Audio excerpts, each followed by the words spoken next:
Living life seeking answers to the many problems that continue to evolve?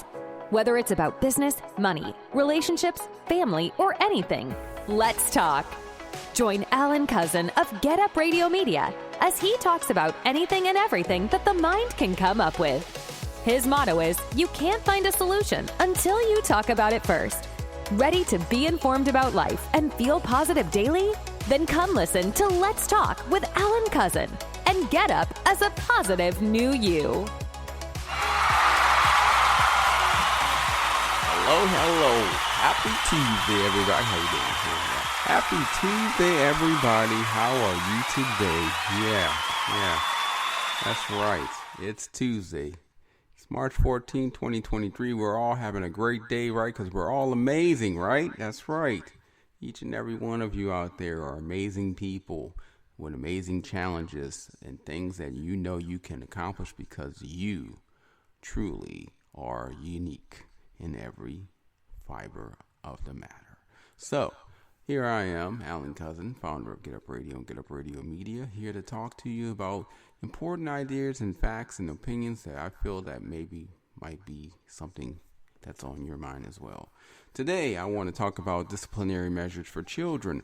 Reason I want to is because I've come to realize now that we are having a very big gap in the family where basically kids are not getting the attention they truly deserve or need at times, unfortunately, because the family or parents are extremely busy, either working one or two jobs. Single parents, of course, especially trying to handle taking care of themselves as well as their children or child. And so, of course, it's getting to the point where things are not what it used to be. Ain't what it used to be.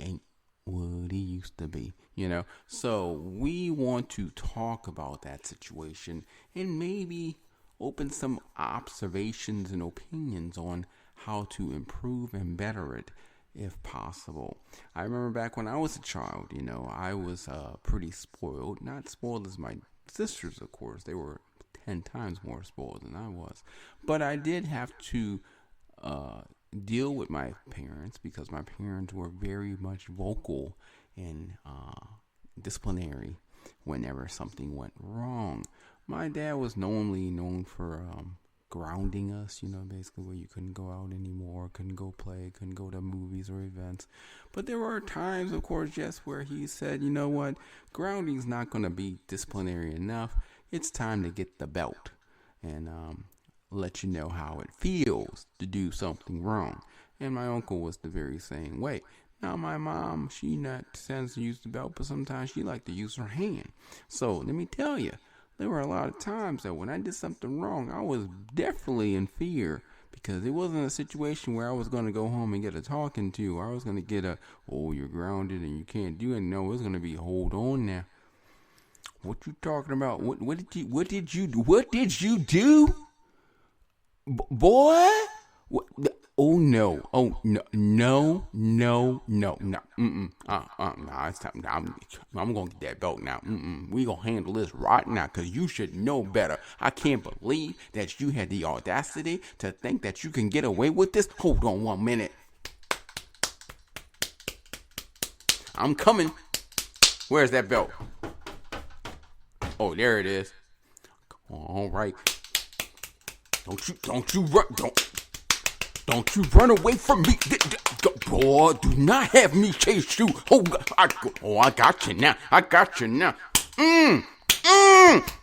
Now you know. Don't you? You better not cry. If you cry, I'll give you something to cry for. I tell you. Yeah, that was the memories I recall as a child. So, I'm sure there's some of you that probably, went back into that flashback yourself when you heard, that scene. It was like, oh my God. Probably turned around looking for your parents, huh? Like, wait, hold on, I'm an adult now. They not here. But I'm just saying, it made you understand when you did something wrong, you thought twice about doing it again. Whereas now, of course, you are not even allowed to hit your parents. I know that I will never forget the time when my sister actually called 911 on my mother.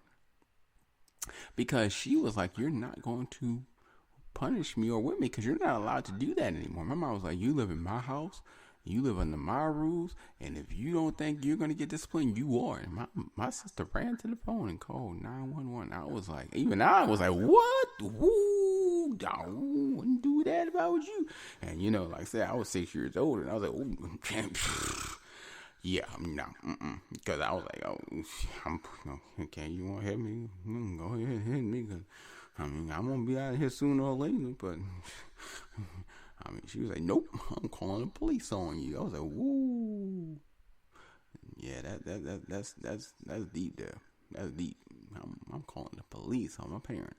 So like I said, let's just say it didn't pan out well when everything was done. So, but like I said, back then, we were basically told, and we basically wouldn't, knew that if we did something wrong, we knew what was coming around the corner. So we tend not to act out as much, or we were very sneaky about it, so that basically we didn't get caught. I mean, we're very intelligent kids, so we sometimes do things, make sure we do it right, and learn how to do it better, and learn how to do it to the point where we didn't get caught. But nowadays, kids are just being kids. They're just doing what they want, how they want, when they want. Parents are not really disciplining them. Hell, parents are not really around sometimes even to talk to them or communicate or connect with them. I mean, think about all these kids that you're seeing that's getting guns. How is a kid getting a gun to go shoot another kid? I mean, they can't just go to the local store or the local Walmart or gun shop or Shields. Man, "Hey, how you doing, Bob? Hey, how you doing, sir? How you doing, little Timothy? Oh, I mean, how's the mom? Oh, my mom is doing well. Thank you very much for asking, sir. So, little Timothy, how can I help you today?" "Well, I was looking at that 9mm. I was curious. I'd like to purchase that today." "Oh, you want to go purchase a 9mm, little Timothy? What a 9mm gonna do for a little child like you?" "Oh, I just want to do some shooting practice, and I've been bullied at my school, and I'm just tired of getting bullied by the people, and I need to show them that I can handle them if I want to. So yeah, I want to go ahead and purchase that 9mm. How much is it gonna cost?" "Oh, that's more, little Timothy. I don't think you're gonna be able to purchase that 9mm. It's gonna have a price about $1,200. I don't think you have $1,200. Oh no, sir. I've been saving up with all my Christmas and my birthdays and everything, and I got this nice little piggy bank. And yeah, hold on a minute. Oh yeah. I got this piggy bank, and yeah, I think I can afford it. So here you go." Okay. Well, all right, little Timothy. Total 1623 then. Oh, here you are, sir. 1623. I got 17. Is that cool? Can you give me change?" "I can definitely do that, little Timothy. So here's your 9mm, and you need some bullets. That's gonna be an extra 25 or 50, actually 50. Oh, hold on. I got this birthday gift card. I can use my debit card for my birthday to charge the $50. Here you are, sir." "All right, well, there you go, little Timothy. There's your 9mm, your bullets. You go ahead and be careful now. Be safe how you handle that, and let me show you how to operate it, okay?" "Well, thank you, sir, and you have a great day, and thank you for helping me. I really appreciate it." "Well, little Timothy, of course, you're friends with the family, so not a problem. And I'm just amazed that you had so much money saved up, so that's pretty good of you to save up like that. Well, you have a good one now, little Timothy. You be careful. Don't you shoot too many people, okay?" "All right, sir. You have a good one, too." And then little Timothy walks out the store, goes to the school next day, and of course, Big Bully Sam comes. "Where's my lunch money, bro? And my homework? And what else you got that I deserve? Because whatever I want, I'm gonna take. You know what I'm saying, you little bucket, you little scrawny little fish." "Well, actually, I don't have a lot. What I do have, hold on, let me open my locker for you, Sean. And what I have for you is a nice 9mm with a bullet with your name on it. So there you go, you little rather sucker. I'm tired of you bullying me. I'm tired of you stealing my lunch money. I'm tired of you telling me I got big ears and I'm short. I'm tired of you telling me I look like a fat teddy bear. I'm tired of you telling me I sweat too much. I'm tired of you always making me do your homework and cheating off my line. I'm tired. And here you go, boom. Little Sean is done. There, I mean, he been bullying now, but still, I don't think he deserves to be shot, do you? And there's little Timothy, who said, well, nobody else ain't gonna handle it, cause he talked to the teacher, he talked to the vice principal, he talked to the principal. He hardly ever sees his parents even talk to them, but when he did talk to his parents, they just was like, well, you handle it yourself, cause, we too busy. And guess what, little Timothy? He sure handled it himself, didn't he?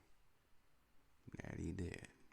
So I'm just saying, we need to really think about the importance of family, more so the importance of proper communication and helping to listen to what our kids have to say and others as well.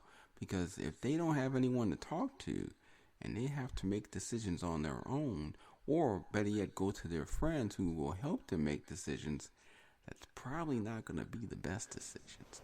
And that's where we need to understand the importance of communication, the importance of disciplinary acts, and understanding that we need to enforce that doing wrong is not the right thing to do. So, like I said, I know it's difficult. I know it's hard. I'm not going to say it's easy. I mean, you have 1 kid, 2 kids, 3 or 4. It's difficult to keep track of all of them. It's difficult to take the time out to explain to them why things are right and wrong, and also how to handle each and every one of them to make it so that they don't do something wrong again on the second time or the third time. I mean, granted, yes, kids will be kids. And of course, because of the situations and environments that they are dealing with and the people that they may hang around, they may unfortunately do negative actions that they normally didn't do because, granted, they learned it from other people that they hung with.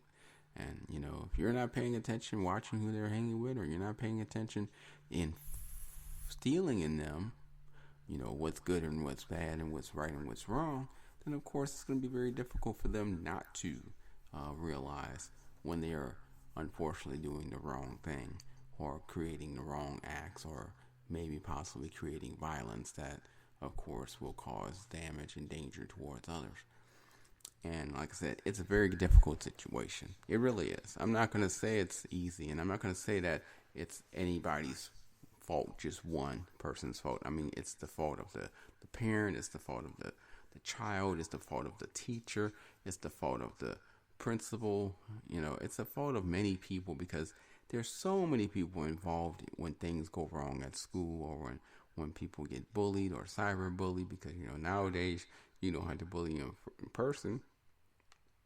Hell, most kids have a smartphone. So guess what? You're going to bully them on the internet. And that's even worse because then you're going to publish videos or you're going to do emojis that's going to make them feel weak or post bulletins or create a forum about them and have other people talk about them just as bad as you together to make them feel worse. I mean, it's a very embarrassing situation now with the bullying and how it can really intimidate others because internet bullying, cyberbullying is one of the worst forms of bullying that anyone can ever go through because, like I said, they normally embarrass you for others to see.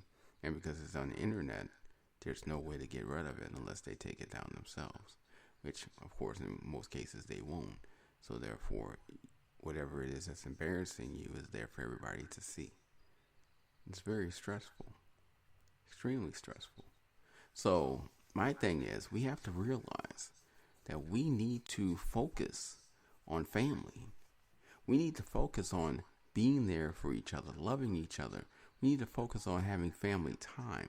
We need to focus on that one thing that many families used to do back in the past and rarely do now. It's called dinner.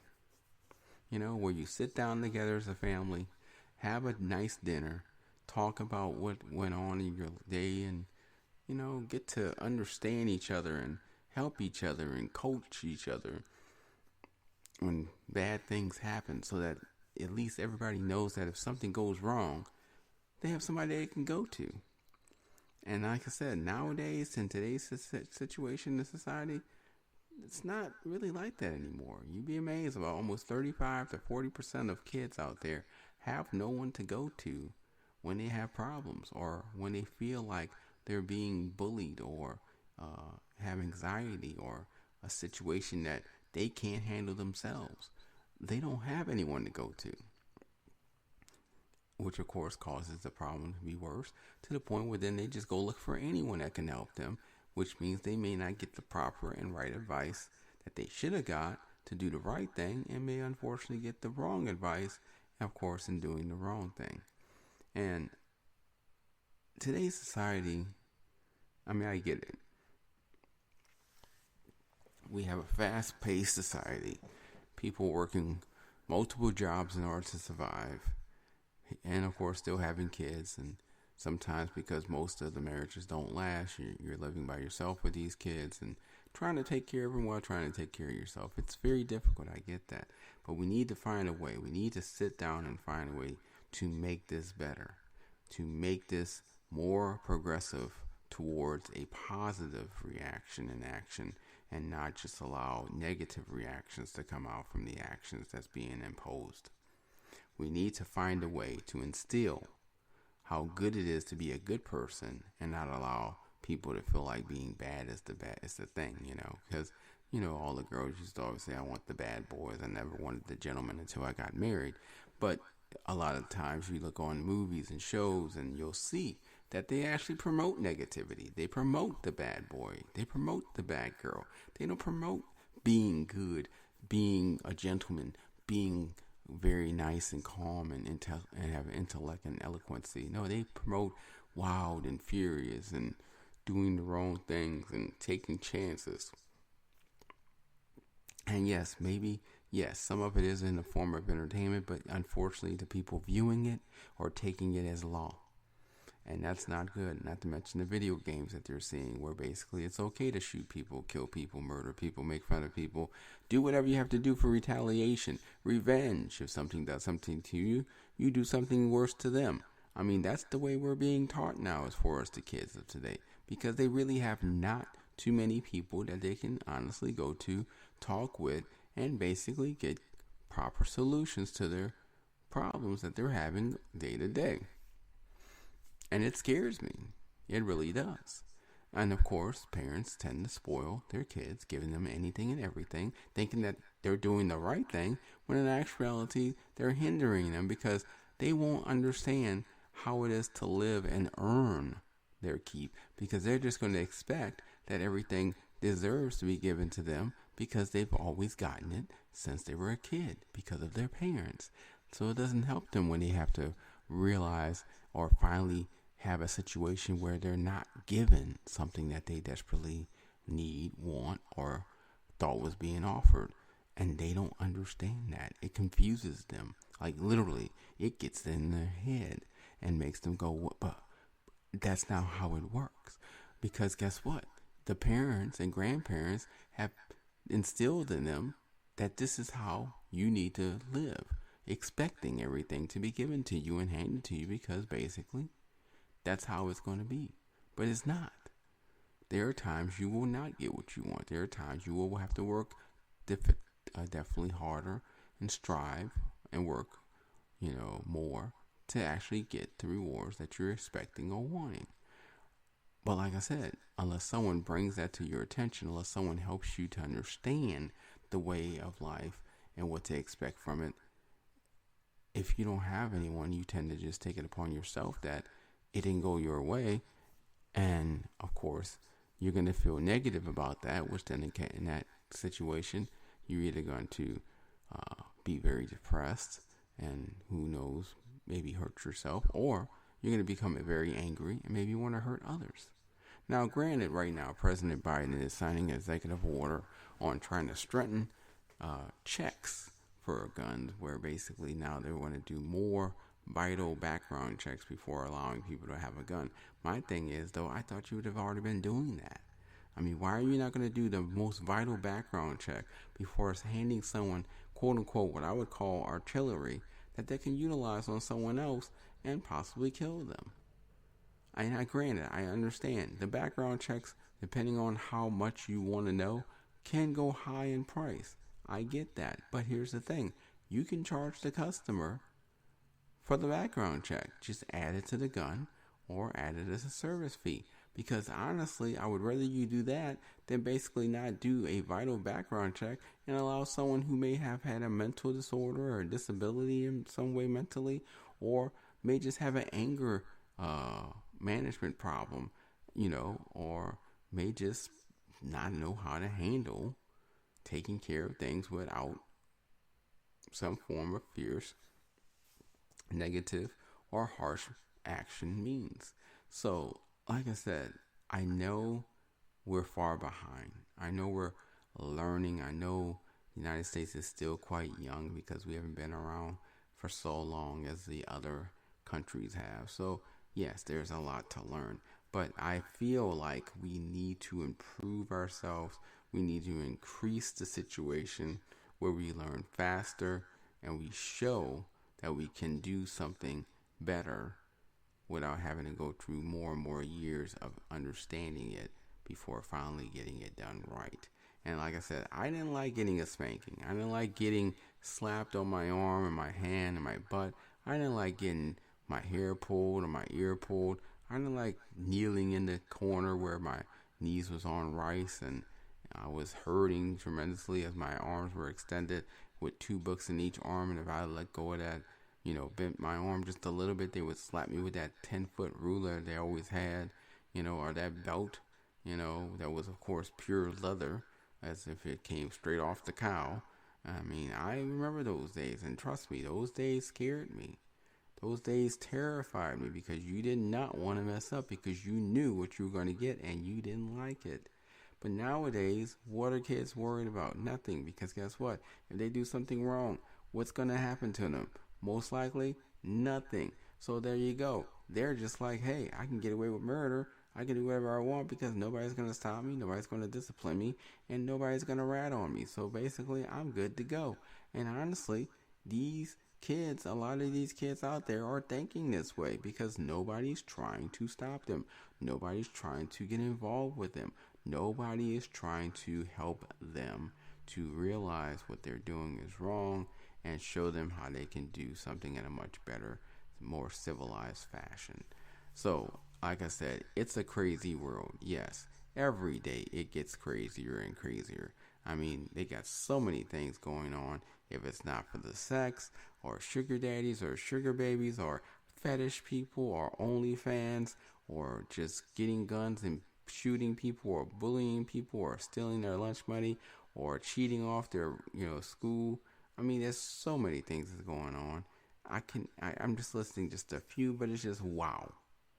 Like amazing, because you really never think about, because you're not seeing it in your home, how poorly and badly others can be in their home. You don't think about how people are beating up other people or stealing from other people, or how stressed or how much anxiety they have from living a very negative relationship with their parents that they cannot get out because they don't know how to get out, or they don't know who to turn to help them to get out. So like I said, it's really scary. It really is. It scares me a lot. And I'm an adult. So I can only imagine how it would make a child feel who actually is living in this world and has to continue to live in this world and really doesn't have many people for backup or support. I mean, family comes first, right? It's all about family, right? Take care of your family and take care of yourself, right? Because the way it looks right now is I'm not quite sure who's taking care of who, or where we're heading, or what's to come. But I'm telling you this, I don't expect it to be all positive, unfortunately. I expect a little negativity to come forth if not a lot of negativity, depending on the whole strength of the situation of people that are heading in to basically question what they feel is not appropriate or not correct according to their mental agreement or mentality. So, like I said, it's really scary out here. It really is. And I know it's hard to discipline. I mean, I've had, a stepchild one time, and I was very good at disciplining him, and I did quite well in keeping him in this place. And of course, making sure he understood, quote unquote, who was more dominant, who was more of the boss, so that he can understand that he would give in to me and listen and understand the rules of listening, but also the rewards that followed. And I did quite well. I really felt good to know that I could be a very good father and a very good parent if I ever chose to have a child. So that was nice to have that as a quote unquote ability to see how well I would do as a parent. And clearly it showed that I would do extremely well. But like I said, there are a lot of kids out there that don't get the ability to hang with their parents or see their parents or have their parents talk to them about certain aspects of life.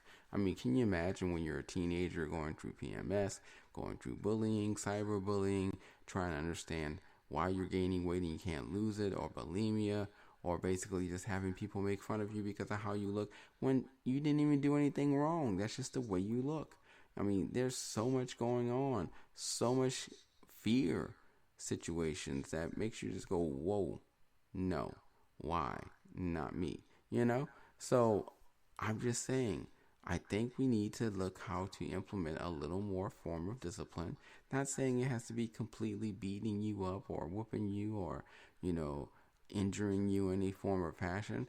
I'm just saying that you need to find a way to make it so that you can feel comfortable in teaching the person and that they'll feel comfortable in learning from you, but that also y'all are both at the same time or a proper hour where everyone is focused and, won't slide away or fade away, and not listen to what's going on. So, like, of course, I would highly not suggest you do this after you get off your job because you still kind of got that whole work mentality going on. But you need to find a way to just sit down maybe at the dinner table and talk about it. Or just say, you know what, let's go for a ride and get some ice cream. Or let's go ahead and have a seat and let's talk a little bit and catch up on things. Or let's go outside and, walk by the playground, or just go have a seat outside and look at the trees and the birds while we have a little conversation. There's many ways you can start this and basically start promoting it and actually getting connected and really getting to know more about your own child. And that's the thing, we need to focus. We need to understand the importance of understanding your own children and understanding how to rightfully give them the mental attention of behaving and being a good person and not seeking to be a bad one. But like I said, this has been a very interesting week so far. I expect it to only get more and more interesting. And I really do hope that you are one of the few parents out there that are actually focused on your children, that are actually trying to take care of your children, that are taking time out of their lives and their workplace to actually talk with their children. Because trust me, it makes a big difference when your child has someone they can talk to. Otherwise, it would really make it difficult for them where they're looking to talk to someone. And yes, they have their imaginary friend. We all did possibly have our imaginary friend from ages 1 to like 7 or 10 or 12. But sooner or later, that imaginary friend is no longer there. And now we're in need of help. And if we don't have no friends, no imaginary friend, and our parents are too busy, then what do? We internet. That's what we do. We Google, we Yahoo, we Bing. And then guess what? We find out answers from the wrong places that we shouldn't have been looking in, and we decide to go with that answer, which of course doesn't help us in the end. Right. So that's what I'm saying. Let's focus on family. Let's focus on getting together, loving each other, taking care of each other, taking care of one another, and understanding the importance of why you need to have family, why you need to rely on family, why you need to do your part in making sure things go well, so that basically you don't have to fear while living in your own neighborhood. And I'm just saying, this is just me coming straight from the heart. This is me just telling you like it is. I mean, I have a video of this kid, right? And this is just to show you how black parents handle their children compared to white parents. So here's a black father, of course.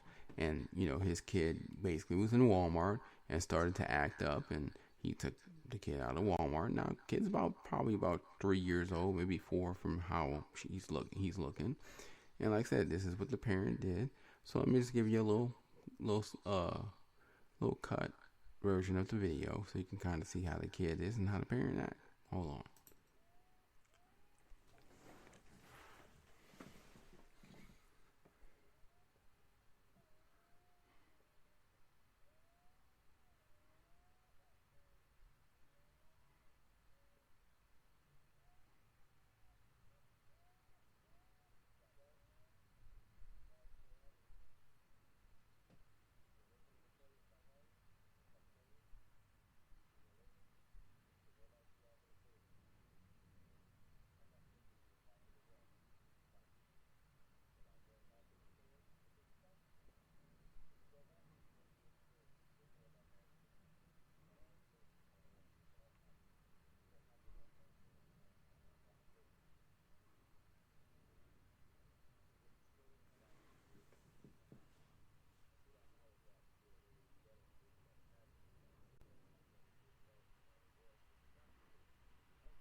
So there you have it.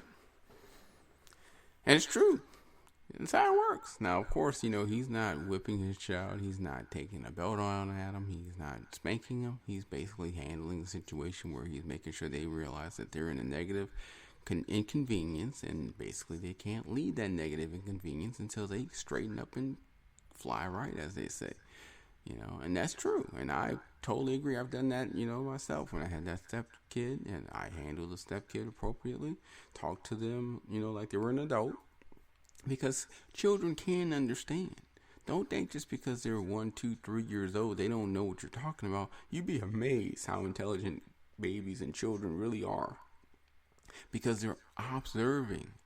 They're actually watching you more than you know, and they're at full observation platform right now because they're growing up, taking in everything.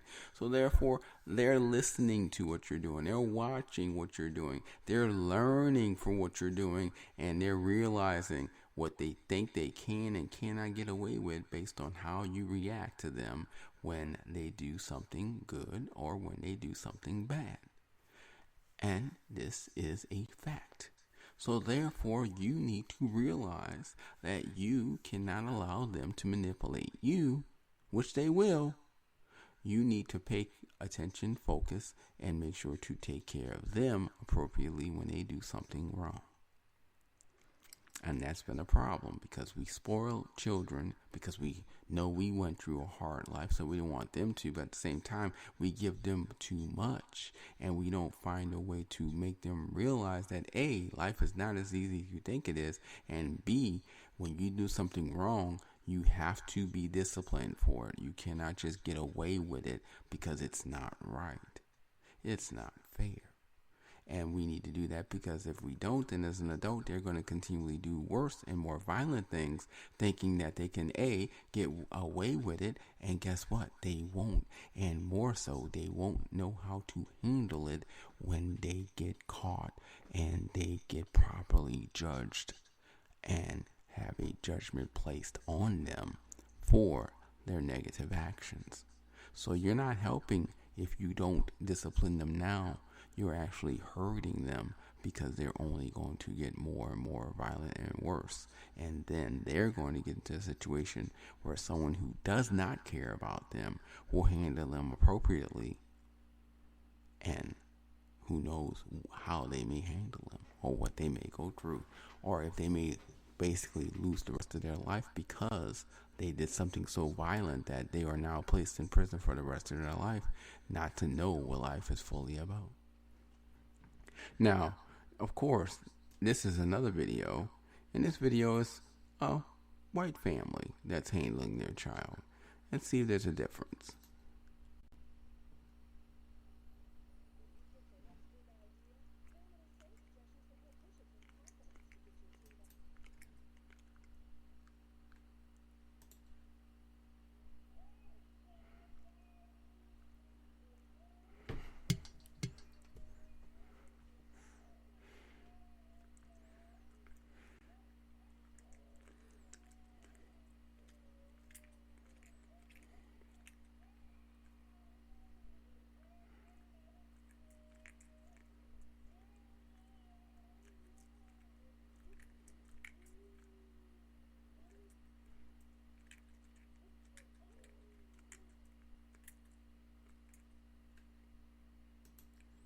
Now, clearly, as you can see, or you can't see, you're hearing in the video, she wanted to sit next to her, and then she finally went ahead and let her sit next to her. She stopped.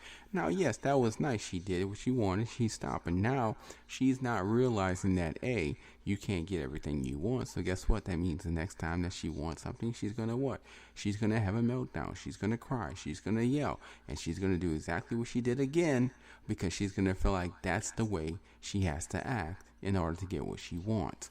That's not how we want kids today to learn. We don't want them to believe that if I don't get what I want, I scream and holler and shout and do belligerent things until you give me something. I mean, I've seen it basically in stores. I've seen some rich, wealthy people, I'm talking highly wealthy people, that will go down the throats of a cashier over a penny. A penny. Because they felt like they didn't get what they deserved, or because they didn't get the discount that they thought they were supposed to get, even though that discount was expired or that discount didn't apply to a certain service or an item. And these people go havoc. And I mean, a lot of times there are, unfortunately, Caucasians, or sometimes there's the Indian from India that tend to be like that. But, you know, especially those Patels. Those Patels, boy, whew, they get you.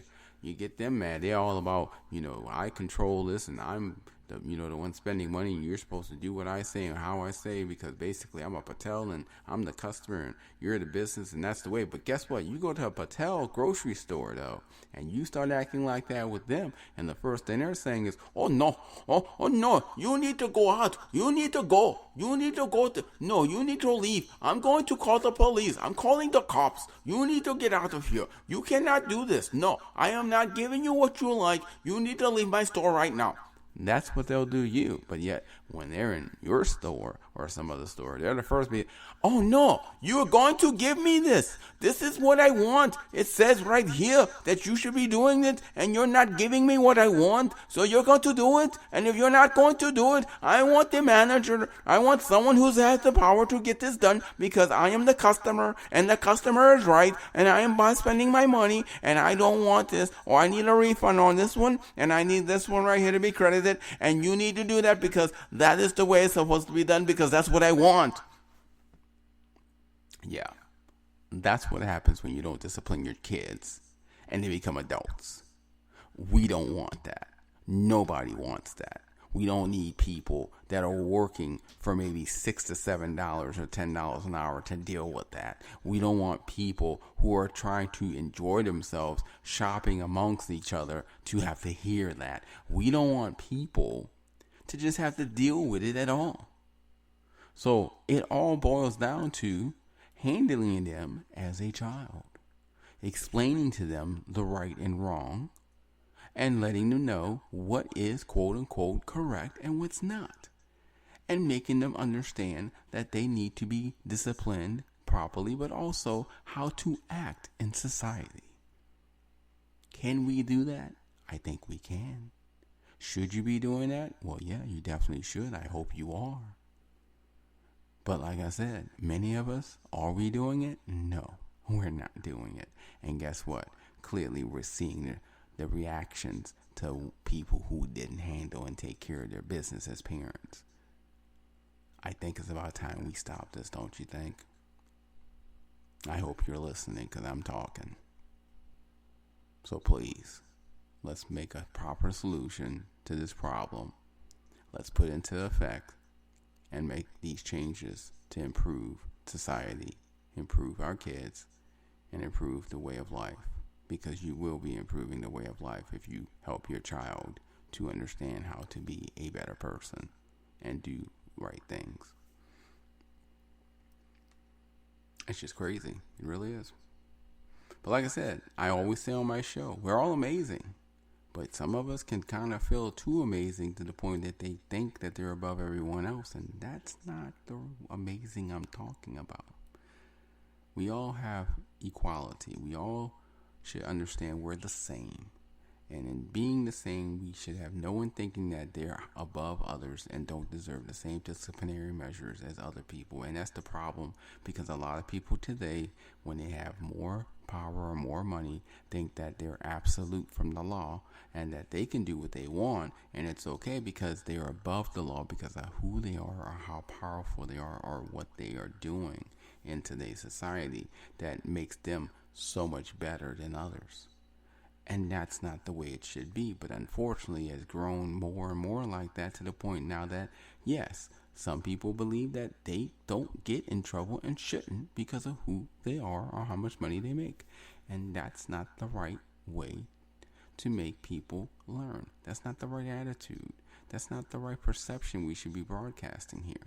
I mean, like I said, there's a certain billionaire out there that got all fed up because he had a humongous boat and wanted to go through England, and the bridge wasn't big enough for the boat to go through, and he actually wanted to take the bridge apart, let the boat go through, and then pay to rebuild the bridge.